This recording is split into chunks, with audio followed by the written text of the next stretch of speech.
এই মৌসুমে এর আগে আরও 3টি এল ক্লাসিকো হয়েছিল, তবে আজকের চতুর্থ ও শেষ এল ক্লাসিকো অন্যগুলোর চেয়ে বেশি গুরুত্বপূর্ণ। আজকের এল ক্লাসিকোতেই নির্ধারণ হয়ে যেতে পারে এবারে লা লিগার শিরোপা, কেননা রিয়ালকে হারাতে পারলেই শিরোপা একরকম নিশ্চিত হয়ে যাবে বার্সেলোনার। 34 ম্যাচে 79 পয়েন্ট নিয়ে বর্তমানে টেবিলের শীর্ষে বার্সা, আর চিরপ্রতিদ্বন্দ্বী রিয়াল সমান ম্যাচে 4 পয়েন্ট কম নিয়ে অবস্থান করছে দ্বিতীয় স্থানে। যদি আজ বার্সা জিতে যায় তাহলে পয়েন্ট ব্যবধান হবে 7।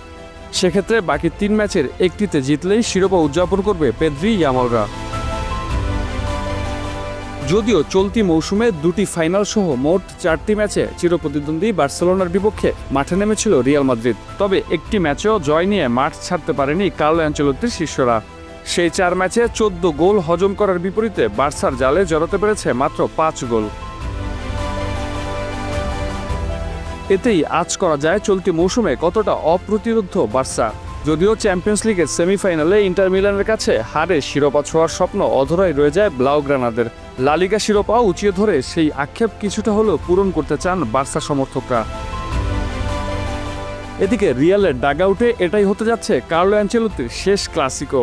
এমন মহাগুরুত্বপূর্ণ ম্যাচের আগে খুব একটা স্বস্তিতে নেই রিয়াল কোচ। চোটের কারণে আজকের ম্যাচে খেলতে পারবেন না মূল একাদশের 6 জন খেলোয়াড়। এরা হলেন Ferland Mendy, Dani Carvajal, Antonio Rudiger, Eduardo Camavinga, Eder Militao ও ডেভিড আলাবা। টনি ক্রুসের অবসর ও লুকা মদ্রিচ ক্যারিয়ারে সায়ানা থাকায় রিয়ালের মিডফিল্ডে নেই সেই আগের আধিপত্য।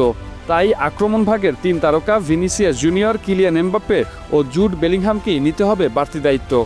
আজ রাত 8:15টায় মাঠে গড়াবে বহুল প্রতীক্ষিত এই ম্যাচ।